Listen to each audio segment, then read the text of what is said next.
안녕하세요. 로그메이트의 고우진입니다. 지금 이 시간에는 나바 모드에 대해 설명드릴 건데요. 벤틸레이션 모드를 눌러보시게 되면은 나바 모드는 프레셔 서포트처럼 서포트 항목에 표시가 되는 것을 확인하실 수 있고요. 따라서 환자가 의식이 있고 자바로업이 있을 때 그때 사용하실 수 있는 것이 나바 모드라는 것을 확인하실 수가 있겠습니다. 참고로 이 나바의 풀텀은 Neurally Adjusted Ventilatory Assist의 약자입니다. 보조환기이긴 보조환기인데 뇌로 동작하는 그런 보조환기라는 것을 확인하실 수 있고요. 뇌로 동작하기 때문에 나바 모드를 눌러보시게 되면은 더 이상 프레셔나 타이압을 우리가 설정하는 것이 아니라 나바 레벨이라는 걸 설정하는데요. 나바 레벨이 1이 기본값이고요. 높아지면 높아질수록 프레셔가 올라가면서 타이압 볼륨이 올라가게 됩니다. 낮추게 되면은 낮추면 낮출수록 프레셔가 떨어지면서 타이압 볼륨이 떨어진다라고 기억해 주시면 될 것 같고요.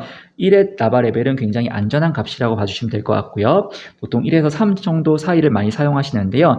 1에서 3으로 올리면 올릴수록 프레셔가 올라가는데 1에서 2까지 올릴 때는 프레셔가 그래도 잘 반응을 해서 조금 더 원하는 만큼 올라가는데 2에서 3까지 올리는 과정에서는 프레셔가 잘 올라가지 않고 조금 올라가게 되고요. 3 이상은 나바 레벨을 아무리 올린다고 하더라도 프레셔가 별로 올라가지가 않습니다.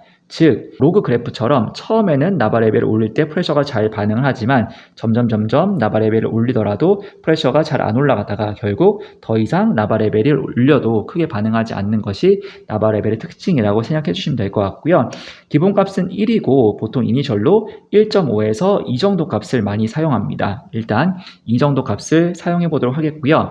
나바 레벨은 사실 나바 레벨을 사용함에 따라서 프레셔가 어떻게 될지에 대한 공식이 있는데 제가 공식은 자막으로 띄워드리고 참고 정도를 활용해서 어떻게 동작하는가를 기억해 주시면 될 것 같습니다.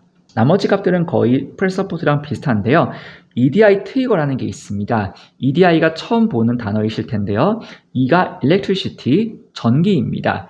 DI가 다이아프램이고요. 그래서 다이아프램에서 나오는 정기적 신호를 얘가 잡아서 어떻게 환자가 얼마큼 숨을 쉬고 싶어 하는지 감지를 한다는 건데요.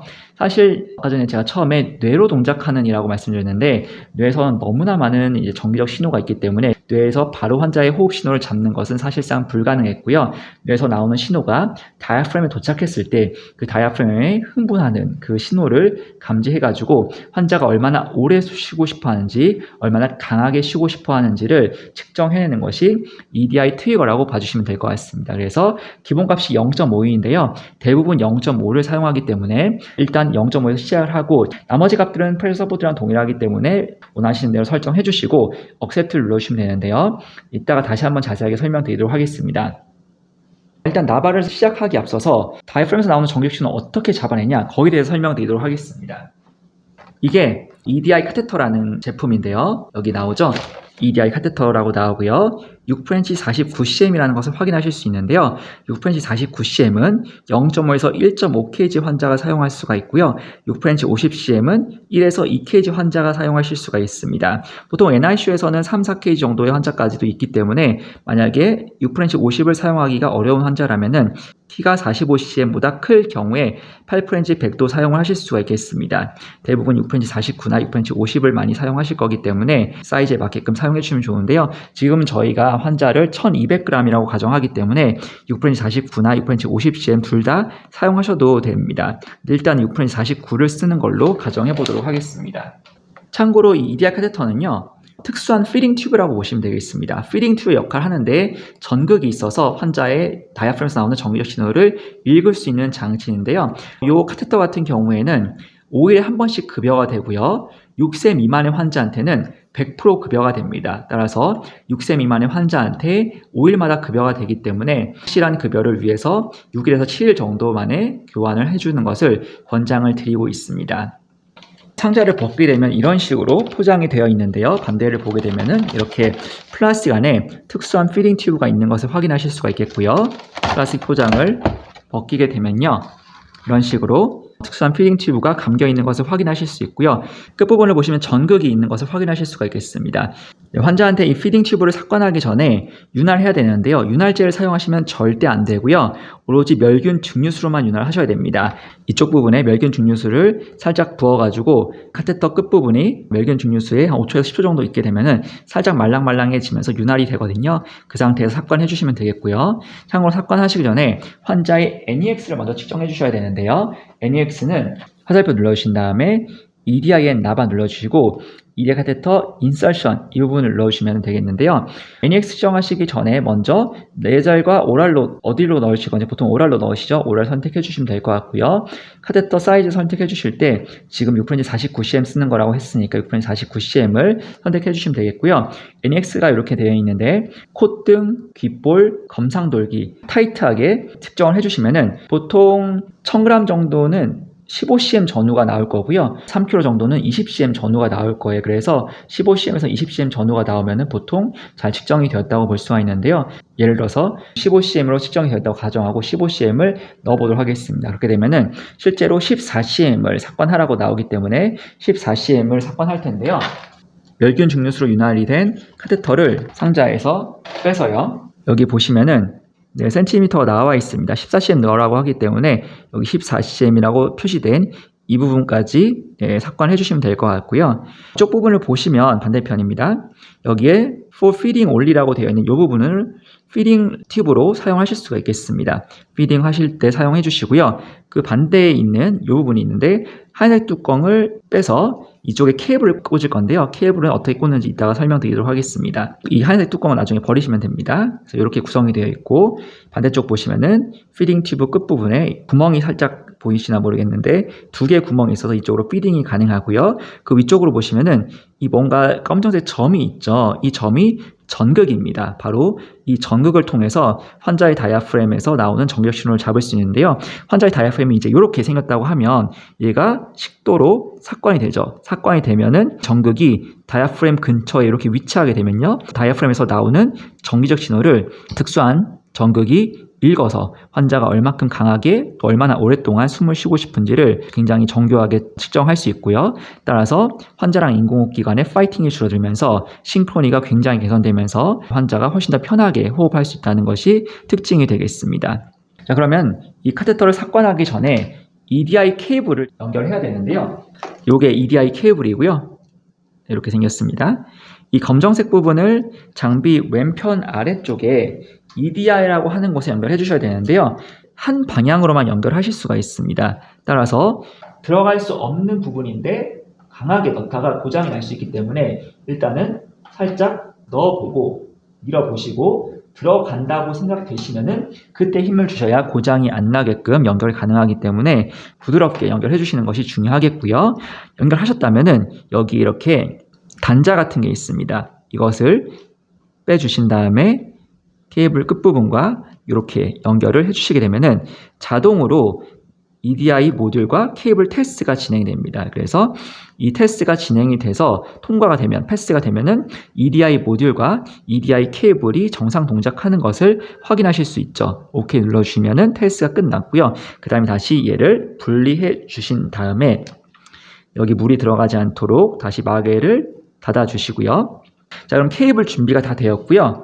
환자에게 EDI 카테터를 삭관해 보도록 하겠습니다. 화살표 눌러주신 다음에 EDIN 나와 눌러서 인설션에서 모든 값을 다 설정하셨다면은 EDI 카테터 포지셔닝 이 부분을 눌러주시면 되는데요. 만약에 이게 꺼졌다, 이 화면이 보이지 않는다라고 하시면 다시 화살표 눌러주신 다음에 EDIN 나바 그 다음에 EDI 카테터 포지셔닝 눌러주시면 되겠습니다. 자, 이렇게 되면은 지금 아무것도 나오지 않죠. 환자의 다이아프램에서 나오는 신호가 읽히지 않기 때문에 그러는데요. 일단 이 상태에서 카테터를 삭관합니다. 삭관해서 14cm 넣으라고 했기 때문에 14cm이 입에 위치할 때까지 넣어주시고요. 넣게 되면은 이 4개의 리드에 이런 식으로 호흡 신호가 나올 텐데요. 호흡 신호는 이 핑크 색깔이 자바롭이 있다는 것을 감지해 주는 거고요.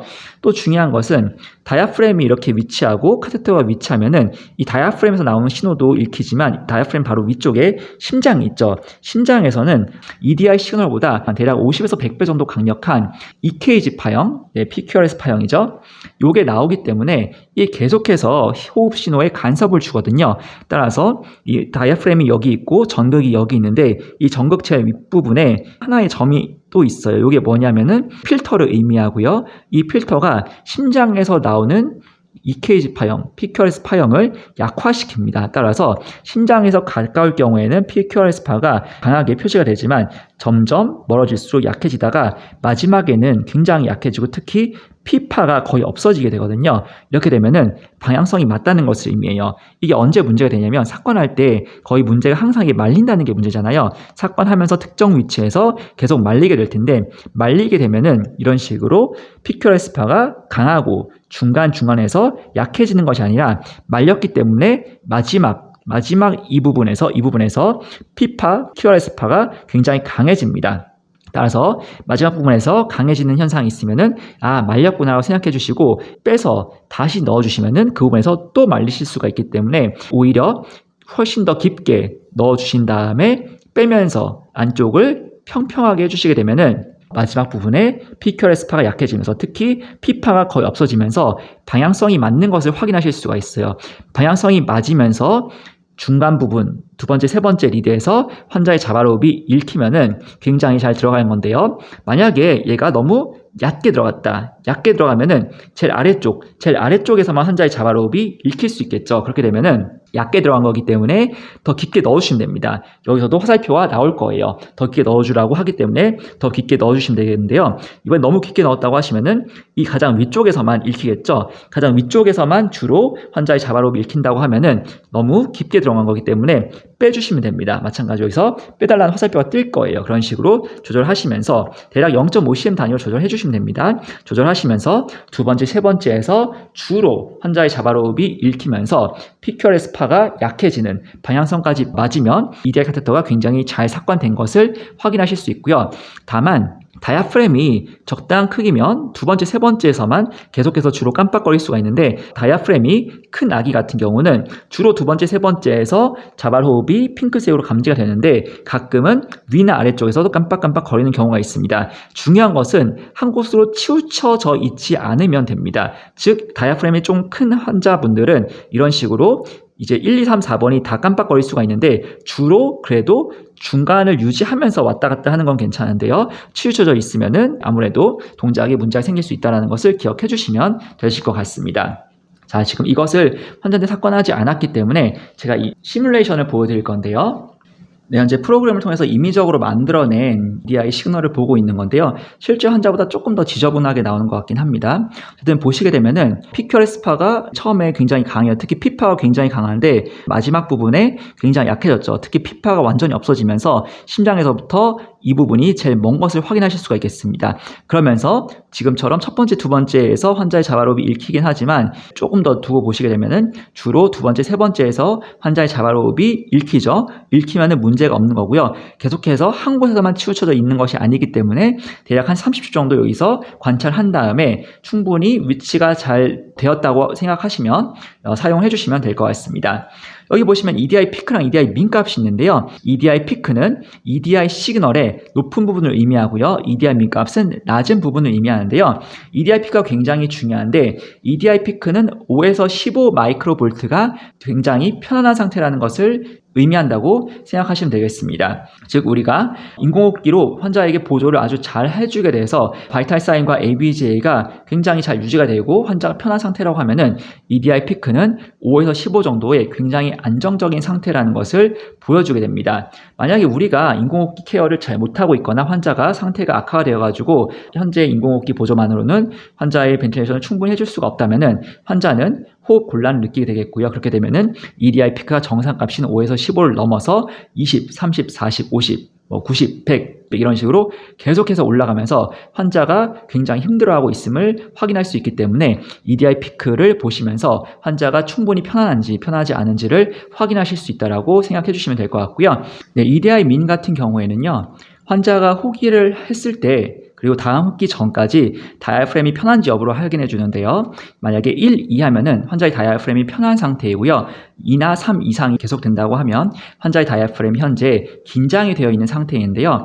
예를 들어 환자가 RDS다 그러면은 런 컴플라이언스가 안 좋은 상태인데요. 그 상태에서는 폐가 헛달되려는 힘이 더 강하기 때문에 FRC 유지가 잘 안 되게 됩니다. FRC 유지가 안 되면 저희가 핍을 올려줌으로써 환자가 FRC 유지를 잘 할 수 있게 도울 수가 있는데요.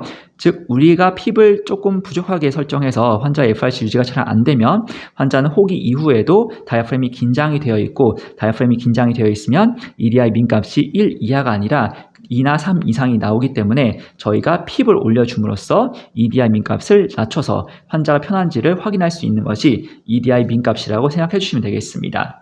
시작을 하고 다시 한번 설명드리도록 하겠고요. 모드에서 나바 모드 설정해 주시고, 여기서 설정해 주신 다음에 억셉트 눌러 주신 다음에 스타트 벤틸레이션 눌러 주시면 되겠습니다. 네, 나바 모드로 동작하는 것을 확인하실 수 있고요. 알람이 뜨는데 알람이 좀 뜨지 않도록 하겠습니다.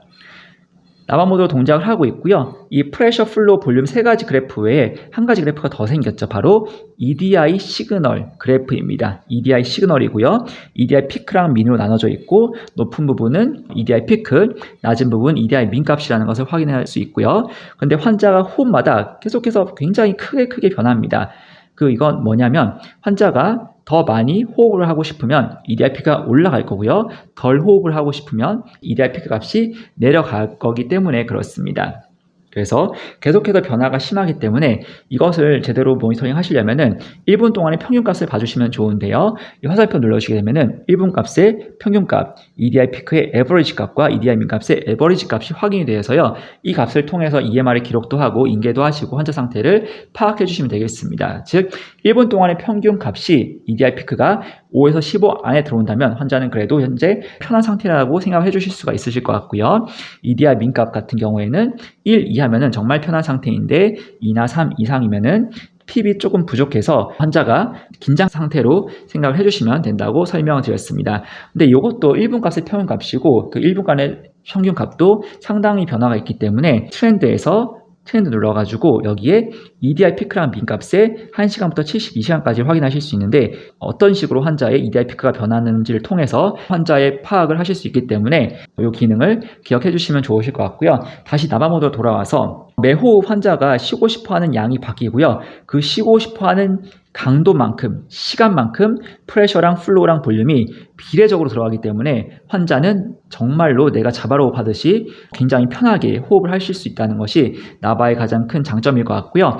매 호흡마다 프레셔랑 볼륨이 계속 변합니다. 즉 환자가 더 강하게 마시고 싶어 해서 EDI 피크를 높이게 되면은 프레셔가 올라가면서 타이다 볼륨이 올라가게 되고요. 그 반대라면은 프레셔가 낮아지면서 타이다 볼륨이 줄어들게 됩니다. 프레셔 서포트랑 가장 큰 차이점은, 프레셔 서포트는 저희가 프레셔를 고정해 주죠. 그래서 환자가 쉬고 싶을 때를 대략적으로 반영해 주긴 하지만 환자가 얼마큼 강하게 쉬고 싶은지는 제대로 반영하기가 어렵고요. 또 환자가 얼마큼 오래 쉬고 싶어 하는지도 사실상 굉장히 정교하게 반응하기는 어렵기 때문에 나바를 쓰게 되면은 환자가 언제 쉬고 싶어 하는지 굉장히 빠르게 잡아내면서 얼마나 강하게 쉬고 싶어 하는지, 그리고 얼마나 오랫동안 쉬고 싶어 하는지를 굉장히 정교하게 파악하고 도와줄 수가 있다는 거고요. 그리고 나바 모드에서는 트리거가 EDI 트리거라는 걸 사용하는데, EDI 트리거라는 것이 환자가 언제 쉬고 싶어 할지를 굉장히 빠르게 파악해 줄 수가 있는데요. 기존의 프레스 서포트 같은 경우에는 보시면 모드에서 프레스 서포트를 가게 되면은 프레스 서포트에서는 트리거가 플로우 방식 또는 프레셔 방식 두 가지 중에 하나인데요. 플로우 방식의 장점은 그래도 조금 더 빠르게 반응할 수 있지만 리크에 워낙 영향을 많이 받게 되고요. NICU에서는 보통 퍼프가 없는 ET 튜브를 쓰고 리크가 어느 정도 항상 존재하기 때문에 이 플로우 트리거가 아무리 빠르다고 하더라도 계속해서 간섭이 발생하게 되고 정확한 트리거가 하기가 좀 어렵습니다. 그렇다고 프레셔 트리거를 쓰면 리크에는 간섭을 받지 않지만 아무래도 환자가 그만큼의 네거티브 압력을 만들어내야 되고 그만큼 환자는 힘을 많이 줘야 되고 그만큼 딜레이가 발생할 수 있기 때문에 정교함에서 좀 떨어질 수밖에 없습니다. 따라서 서포트 모드에서는 이런 단점이 있는데, 나바 모드를 사용하게 되면은 환자의 다이아프램에 신호가 들어올 때 그 신호를 감지하게 되면 환자의 자바로흡을 인정해 주는 거기 때문에 리크에 관계없이 굉장히 빠르고 정확하게 환자의 호흡 시점을 잡아낼 수 있다는 것이 굉장히 큰 장점이 되겠습니다. 그래서 EDI 트리거에 따라서 환자가 자바로흡을 하려고 할 때 폐 모양이 뜨면서 EDI 시그널에 흰 색깔이 칠해지면서 그때 자바로흡을 환자가 하는 것을 확인하실 수 있고요. 그때마다 얼마큼 강하냐에 따라서 EDI 피크가 바뀌면서 벤틸레이션을 조금 더 환자가 원하는 만큼 해준다. 따라서 굉장히 싱크로니가 잘 맞는, 동기화가 잘 되는 벤틸레이션이라고 생각해 주시면 되겠습니다. 이제 나바를 쓰시게 되면은, 나바를 쓰다가 환자가 자바로흡이 없으면은 컨트롤 모드로 백업이 되는데요. 엠리아 타임 설정이 굉장히 중요한데요. 그 이유는 나바 모드를 사용할 때 환자의 자바로흡이 충분하면 엠리아 타임이 그렇게 중요하지 않지만, 대부분은 아직까지 나바로흡이 충분하지 않더라도 환자와 인공호흡기의 싱크로니를 극대화하기 위해서 나바 모드를 사용하는 데 있습니다. 나바 모드를 사용하는 것까지는 좋은데, 나바 모드를 잘 사용하려면은 나바 모드를 사용하면서 환자의 자바로흡이 없어졌을 때 백업으로 걸리는 시간을 최소화해서 디세츄에이션이 발생하지 않게 하고, 디세츄에이션이 발생하지 않는 상황 속에서 나바 모드에 적응될 때까지 시간을 벌어주는 것이 굉장히 중요한데요. 엠리아 타임을 5초 정도 하면 보통 디세츄에이션이 발생할 확률이 굉장히 높아집니다. 따라서 5초가 아니라 2초나 그 이하로 짧게 엠리아 타임을 설정하시면 좋은데요. 문제는 엠리아 타임을 이렇게 낮게 하면 환자가 자바로흡을 안 했을 때 굉장히 빨리 백업을 걸어서 환자의 디세츄에이션을 방지해준다는 그런 장점이 있겠지만, 엠리아 알람, 엠리아가 되면 노 패션트 에포트라는 알람이 뜨죠. 그 알람이 너무 많이 뜰 수가 있습니다. 따라서 그럴 경우에는 알람 리밋을 눌러주신 다음에 노 패션트 에포트 항목을 체크하셔가지고 노 패션트 에포트, 환자의 엠리아 상황을 없애주신 다음에, 알람이 뜨지 않도록 해주신 다음에 조금 더 알람이 뜨지 않는 상태에서 사용하실 수 있고, 나바가 활성화되어 있으면 나바가 진하게 하얀색으로 나오고요. 엠리아가 되어가지고 백업이 걸리면은 PC에 좀 더 하얀색으로 표시가 되기 때문에 그 부분을 확인해 주시면 될 것 같고요. 나바 모드 사용하시면서 이 EDI 피크를 잘 모니터링 해주셔야 된다고 말씀드렸는데요. 트렌드에서 트렌드 눌러주시게 되면은 여기에 EDI 피크의 트렌드를 확인하실 수 있고요. EDI 피크의 트렌드가 5에서 15 정도로 잘 유지가 되고 있다고 하면은 환자는 안정적인 상태에 있겠지만, 만약에 EDI 피크가 계속해서 상승하고 있다면 환자에게 어떤 임상적인 변화가 있는지를 살펴보는 것이 중요하겠고요. 만약에 환자에게 임상적인 악화가 생기면 EDI 피크가 계속해서 상승할 거고요. 환자에게 임상적인 악화가 심해진다고 하면은 EDI 피크가 급상승하면서 환자의 상태가 안 좋아지는 것을 확인하실 수 있기 때문에, 그럴 경우에는 SIMV나 하이프리퀀시 등의 모드를 쓰실 필요가 있으실 수 있는데, 만약에 하이프리퀀시 쓴다 하시게 되면은 하이프리퀀시에서도 EDI 시그널이 여전히 모니터링이 되기 때문에 환자가 현재 안정적인 상태인지 그렇지 않은지를 확인하실 수 있고요. 환자가 어느 정도 안정적인 상태가 되어서 다시 나바 모드를 쓸지를 판단하실 때 EDI 피크의 수치를 확인하면서 모드에서 나바 모드로 전환을 해주시면 되겠습니다. 만약에 환자가 나바 모드에서 충분히 숨을 잘 쉬게 되면은 점점 나바 레벨을 테이퍼링 하실 텐데요. 2에서 1.5, 1.0으로, 그리고 1.0에서 0.5 사이에서도 환자가 충분히 EDI 피크가 안정돼서 숨을 잘 쉬고 있다고 하면 그 환자는 인공호흡기 없이도 충분히 잘 숨을 쉴 수 있을 거라고 해서 위닝의 인디케이션이 되겠습니다. 그래서 익스프레션 하시고 NIV 나바를 쓰셔서 위닝을 하시거나 아니면은 바로 나저 CPAP으로 가셔도 되는데, 요즘은 NIV 나바 많이 쓰시죠. 그래서 만약에 환자가 나바를 다 쓰셨고 NIV 나바를 쓸 거라고 하시면 스탠바이를 눌러주셔가지고 장비를 멈춰주신 다음에 여기서 인베이시브에서 넌 인베이시브 눌러서 NIV 나바 선택해 주시고요. NIV 나바를 적용해 주시면 되는데요. NIV 나바 사용하실 때 주의하실 점은 Y피스를 빼주신 다음에 두 줄로 되어 있는 투웨이 방식의 제너레이터를 연결해 주시고요. 환자에게 나잘 마스크나 나잘 프롱으로 연결해 주시게 되면은 NIV를 사용하실 수 있고요. NIV는 이렇게 NIV라고 나옵니다. NIV랑 인베이시브를 혼용해서 쓰지 마시고, 인베이시브는 인베이시브로, NIV 사용하실 때는 꼭 NIV 나바를 사용해 주셔야만 된다는 거 꼭 기억해 주시고요. 알람이 트기 때문에 알람을 좀 끄도록 하겠고요. NIV 나바를 사용하셨을 때 굉장히 중요한 것 중에 하나가 알람 리밋에서 프레셔가 기본값이 좀 낮게 설정이 되어 있어요. 아마 25 정도로 되어 있을 텐데요. 이렇게 프레셔가 낮게 제한이 걸려버리게 되면은 환자가 더 많이 쉬고 싶어서 스스로 EDI 피크를 올렸을 때 프레셔가 올라가다가 너무 빠르게 제한이 걸려버리면서 환자에게 더 많은 타이어 볼륨이 제공되지 않게 되고, 그러면서 환자가 노력하더라도 환자가 원하는 만큼 벤틸레이션이 안 되면서 환자가 좀 힘들어하면서 제대로 치료가 이어지지 않을 수가 있습니다. 따라서 기본적으로 알람 리밋에서 피크 프레셔 알람을 적어도 30 혹은 40 정도까지 풀어주는 것을 저희는 권장을 드리고 있고요. 리크가 많아지면 많아질수록 리크 알람이 계속해서 뜨실 수가 있습니다. 리크를 해결할 수 있으면 좋지만 리크를 해결할 수 없다라고 하면은 리키지 투하이 알람을 체크해 주셔서 리크 알람이 안 뜨게끔 해주신 상태에서 사용해 주실 수 있다는 것을 기억해 주시면 되겠습니다. 그리고 이 NIV 사용하실 때 EDI 피크 값은 5에서 15가 아니라 20까지를 정상값으로 보고 있고요. EDI 민값은 1 이하가 정상이 아니라 2에서 3 이하가 정상으로 보기 때문에 아마 대부분 다 리크 때문에 그런 차이가 있는 것 같습니다. EDI 민값도 3이 넘어가게 되면은 4나 5가 오랫동안 유지가 되게 되면은 환자가 다이프램이 긴장되어 있구나를 생각해 주실 수 있고요. 한 가지 팁을 드리면은 EDI 민값이 높으면 핍을 올려달라고 매뉴얼에 나와 있긴 하지만 핍 같은 경우에는 뭐 7이나 8 정도까지 올리시게 되면은 그 이상 사용하기는 굉장히 부담스러우실 겁니다. 그래서 EDI 민값이 높다고 하더라도 핍을 적당히 사용해 주시고 EDI 민값 같은 경우는 시간이 지나서 환자 상태가 개선이 되었을 때 자연스럽게 떨어지는 부분도 있기 때문에 시간이 지나면서 천천히 변화가 있는지를 확인해 주시면서 사용을 해 주시면 되겠습니다. 네, 스탠바이 상태에서 만약에 환자가 위닝을 했다 그러면 여기 보시면 EDI 모니터링이라는 게 있고요. 화살표 눌러주신 다음에 EDI 나박아서 EDI 카테터 포지셔닝 이 항목을 누르시게 되면은 환자가 인공호흡기를 현재 쓰고 있지 않지만 EDI 카테터가 삽관이 되어 있다면 여전히 환자의 EDI 시그널, EDI 피크값과 EDI 민값을 보면서 환자 상태를 대략적으로 파악할 수가 있습니다. 따라서 이 환자가 악화되어서 다시 인튜베이션 해야 되는지 안 해야 되는지도 이런 값들을 통해서 확인할 수 있기 때문에 환자가 완전하게 회복되기 전까지 EDI 카테터가 삽관이 되어 있다면 이 모니터링을 하면서 환자의 상태를 파악하시면 도움이 되실 것 같고요. 참고로 EDI 카테터는 MRI실에 들어갈 때는 전극이 영향을 줄 수 있기 때문에 EDI 카테터를 빼주시고 MRI를 찍으면 되실 것 같고요. 그게 아니라면은 나머지 경우엔 대부분 시도를 해보고 EDI 시그널이 감지가 안 되면 나바를 사용하기 어렵고 EDI 시그널이 감지가 되면은 나바 사용이 가능하다라는 것을 기억해 주시면 되실 것 같습니다. 네, 그럼 나바 사용하시면서 궁금한 점 있으면 연락 주시고요. 오늘은 여기서 마치고 다음에 또 뵙도록 하겠습니다. 감사합니다.